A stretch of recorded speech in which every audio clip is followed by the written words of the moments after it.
وعلیکم السلام ورحمۃ اللہ وبرکاتہ۔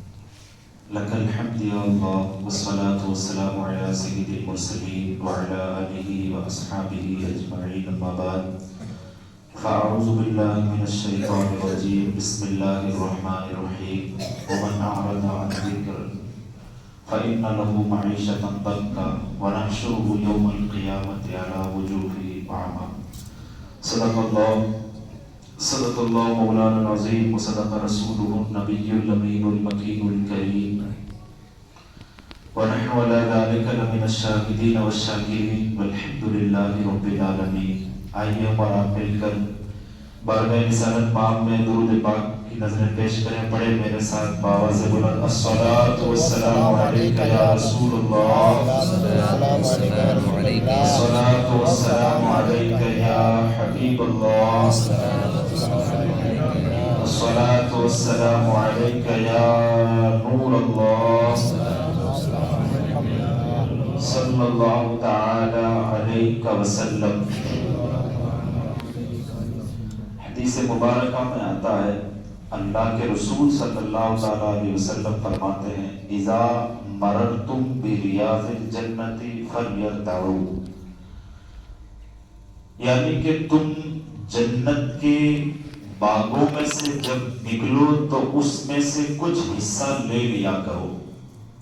فلیرتعوا کا لفظی معنی ہوتا ہے کہ کچھ چر لیا کرو، یعنی کچھ وہاں سے لے لیا کرو۔ تو صحابہ نے عرض کی یا رسول اللہ وما ریاض الجنہ، یعنی جنت کے باغ کیا ہے؟ اللہ کے رسول صلی اللہ تعالیٰ علیہ وسلم نے فرمایا کہ وہ ذکر کی مجلسیں ہیں۔ آپ کو سمجھ میں نہیں آیا؟ آگے خیر کچھ لوگوں کو نہیں آیا تھا۔ وما ریاض الجنہ یعنی جنت کی کیاریاں ہے کیا؟ تو اللہ کے رسول صلی اللہ علیہ وسلم نے فرمایا کہ جہاں ذکر کی مجلسیں ہیں اس کو جنت کی کیاری یعنی جنت کا باغ کہا گیا۔ اب حدیث کے مطابق تو جہاں کسی بھی جنگل میں ذکر کی مجلس لگا دی جائے تو وہ جنت کا باغ ہو جاتا ہے۔ اور ہم اور آپ تو دنیا میں جو سب سے بہترین جگہیں ہوتی ہے اس جگہ پر ابھی ہم اور آپ بیٹھے ہیں۔ تو ہم تو دوہری جنت میں بیٹھے ہیں، یعنی ایک تو جنت کے باغ اس کو ذکر کی مجلس کی وجہ سے کہا گیا، اور یہ مسجد بیت اللہ ڈائریکٹ اللہ سے کنیکشن کیا گیا، اللہ کا گھر ہے تو ہم اور آپ وہاں بیٹھے ہیں۔ تو جو اپنی مصروفیات چھوڑ کر مسجد تک آئے ہیں تو امید ہے کہ جب وہ اپنی مصروفیات کو چھوڑ کر اس دنیاوی جنت میں آئے ہیں تو پھر انشاءاللہ وہ پل صراط سے گزر کر حقیقی جنت کی طرف چلے جائیں گے۔ اور اب جو اپنے گھروں سے یا اپنے مصروفیات، اپنے موبائل، اپنا گیم چھوڑ کر جو اس جنت تک نہیں آ سکتے تو پھر امید نہیں ہے کہ وہ پل صراط پار کر کے اس جنت کی طرف چلے جائیں۔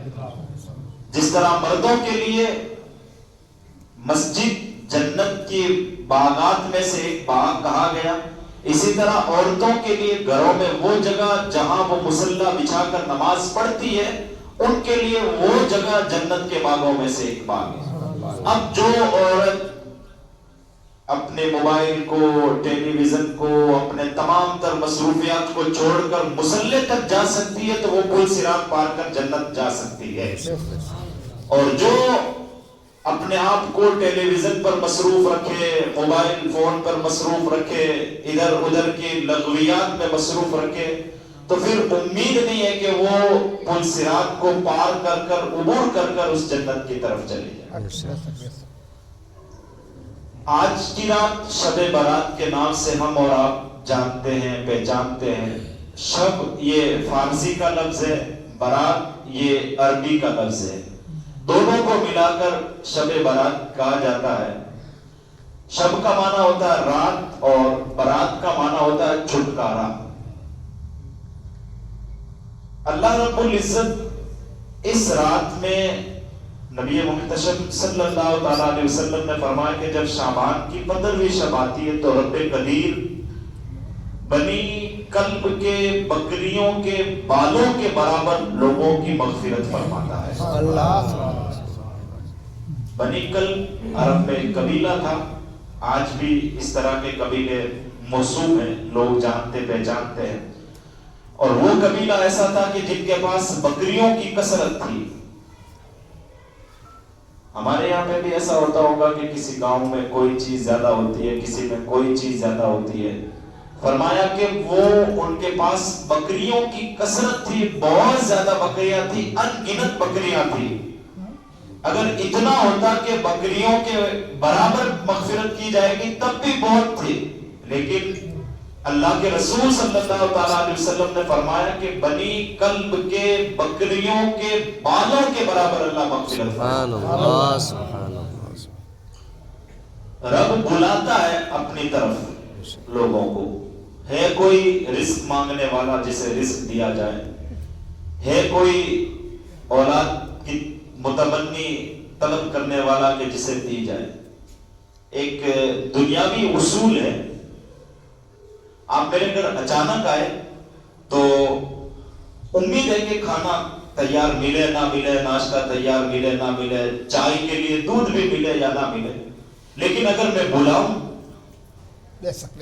کیا بات، لیکن اگر میں بلاؤں تو پھر میں پہلے انتظام پورا کروں گا، اس کے بعد بلایا جائے گا۔ اللہ رب العزت جب آج کی رات بلا رہا ہے تو اس نے بخشنے کے بہانے ڈھونڈ کے رکھے ہیں، تبھی اپنے بندوں کو بلایا اپنی بارگاہ میں۔ اور ہم اور آپ جب چل کے آئے تو اللہ کی ذات سے امید رکھیں کہ انشاءاللہ اللہ کریم بخشش اور مغفرت ضرور فرمائے۔ اللہ رب العزت بخشتا سب کو ہے، اس نے تو شیطان کو بھی کہا تھا جا، اتنے بڑے مردود کو بھی اللہ رب العزت نے مہلت دے دی۔ شیطان نے کہا تھا مالک مجھے مہلت تو دے رہا ہے، لیکن جو بندے تیرے نیک بندے ہوں گے میں ان کو آگے سے بھی بہکاؤں گا، پیچھے سے بھی بہکاؤں گا، دائیں سے بھی بہکاؤں گا، بائیں سے بھی بہکاؤں گا۔ اللہ نے کہا جا، تو نے 4 سمتوں کا تو وعدہ کر لیا لیکن تو 2 بھول گیا، تو 2 سمتیں بھول گیا۔ تو میرے نیک بندوں کو بہکانا، سیدھے طرف سے بہکانا، الٹی طرف سے بہکانا، آگے پیچھے سے بہکانا، لیکن تو اوپر اور نیچے کو بھول گیا۔ جب میرا بندہ نیچے کی طرف سجدہ کرے گا اور اوپر کی طرف ہاتھ اٹھائے گا تو میری رحمت اس کو بخش دے گی۔ سبحان اللہ۔ تو بھول گیا کہ میرا بندہ سجدے میں نیچے